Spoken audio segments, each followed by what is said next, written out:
ہم سید محمد جونپوری کو مہدی موعود علیہ السلام مانتے ہیں، تو لہٰذا جب ایسا شخص پھر کیسے ادھورا ہو سکتا ہے، نامکمل ہو سکتا ہے؟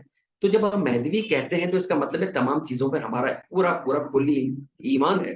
ہمارے قرآن شریف فرقان حمید پر ایمان کا مطلب یہ ہوتا ہے کہ اس سے پہلے کی کتابوں پر بھی ایمان ہے، ان صحیفوں پر ایمان ہے، وہ عبرانی زبان ہو یا وہ زبانوں پر ہو جو متروک ہو گئی، مگر ہمارا ایمان ہے۔ تو لہٰذا جب ہم عصر حاضر میں جب ہم کہتے ہیں کہ ہم مہدوی ہیں، تو اس کا مطلب ہے کہ ہم سینہ ٹھوک کر پوری طرح اپنے آپ پہ کانفیڈنٹ انداز میں دعویٰ کرتے ہیں کہ مہدوی ہیں، اور مہدوی کا مطلب ہے مکمل ہیں۔ تو لہٰذا مکمل کو تمام مکمل کر معاملات کا سلیبس بھی ازبر ہونا چاہیے۔ صرف یہ کہہ دینا مہدوی ہیں، یہ بھی شاید میرے نزدیک ادھورا تعارف ہے۔ پوچھا جاتا ہے کہ آپ مہدوی ہیں تو کیسے مہدوی ہیں؟ آپ دعویٰ کرتے ہیں ہدایت یافتہ، تو ہدایت یافتہ کے رموز کیا ہیں، تعلیمات کیا ہیں، اس کے نکات کیا ہیں؟ ہم کو اس نکات کے بارے میں آگاہی ہونی چاہیے۔ جب آگاہی ہوگی جبھی لوگوں کو ہم آگاہ کرنے جیسا معاملہ رکھ سکیں گے۔ تو ہم دیکھتے ہیں کہ حضرت سیدنا سید محمد جونپوری مہدی موعود علیہ الصلوۃ والتسلیمات جو حضرت نبی کریم صلی اللہ علیہ وسلم کے تمام تر نشانی اور حکم کے مطابق تشریف لائے، اللہ تعالیٰ کے احکامات اللہ تعالیٰ کے سلسلے کے تسلسل کے طور پر تشریف لائے، تو وہاں ان پر ایمان لانا دین کا حصہ ہے۔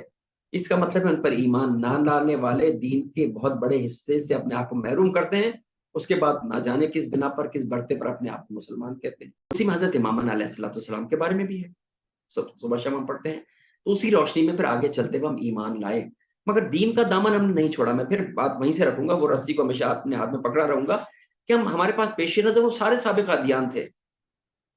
ادیان، سابقہ ادیان کا مطلب ہے کہ بہت سارے دین نہیں، سابقہ ادیان کا مطلب ہے اس دور کا دین، اس دور کے کلچر کے مطابق، اس دور کی پیغمبر کے مطابق، مگر وہ سافٹ ہوتا رہا، زم ہوتا رہا۔ موسویت عیسائیت میں زم ہو گئی، ابراہیمیت میں زم ہو گئی، یہ ہوتے ہوتے سارا سلسلہ چلتے چلتے ساری چیزیں پھر حضرت نبی کریم میں زم ہو گئی۔ حضرت نبی کریم پورے سسٹم کو لے کر مہدی موعود علیہ السلام میں زم ہو گئے، تو اس کا مطلب ہے ہمیں مکمل پیکج ملتا رہا پورا، میں نے کہا وداؤٹ اینی بریک ہم کو ایک ایک چیز ملتی رہی، اور ہم اسٹرانگ ایمان پر اتفاق نہیں ہے، لا الہ الا اللہ نہیں ہے کوئی معبود سوا اس معبود حقیقی کے۔ میں نہیں کہہ رہا، یہ سب کہہ رہے ہیں، مسلمہ طور پر کہہ رہے ہیں، لا الہ الا اللہ لا الہ الا اللہ محمد رسول اللہ، کہ نہیں ہے کوئی الہ سوائے اللہ کے، اور محمد اللہ کے رسول ہیں۔ یہ مسلمہ یونیورسل، کسی علاقے کا نہیں ہے، یونیورسل۔ یہ تمام لوگوں کا ایمان کا بیس یہی ہے کہ لا الہ الا اللہ محمد رسول اللہ۔ صاحب یہ تو جملہ ہو گیا، ٹھیک ہے، یہ تو کامن ہے، مگر اس جملے کو تو آپ نے دیوار سے لکھ کر کسی تصویر پر دیکھ کر آپ نے دوہرا دیا نا، آپ اس میں کہاں ہیں اس جملے میں؟ آپ نہ بولتے تبھی جملہ تو تھا نا۔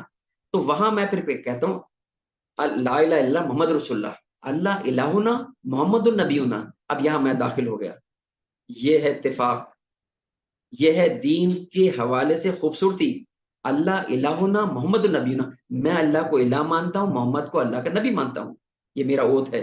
وہ لا الہ الا محمد رسول اللہ تو مسلمہ ہے، مگر یہاں میں کہتا ہوں اللہ الہنا محمد النبینا۔ پھر اس کے بعد جب اس کو وائنڈ اپ کرتا ہوں، سم اپ کرتا ہوں، القرآن والمہدی امامنا آمنا وصدقنا، قرآن اور مہدی میرے امام ہیں، میں ایمان لایا، آمنا صدقنا، پورا سرکل ہم نے مکمل کر دیا۔ اس کے بعد گنجائش کیا بچتی ہے؟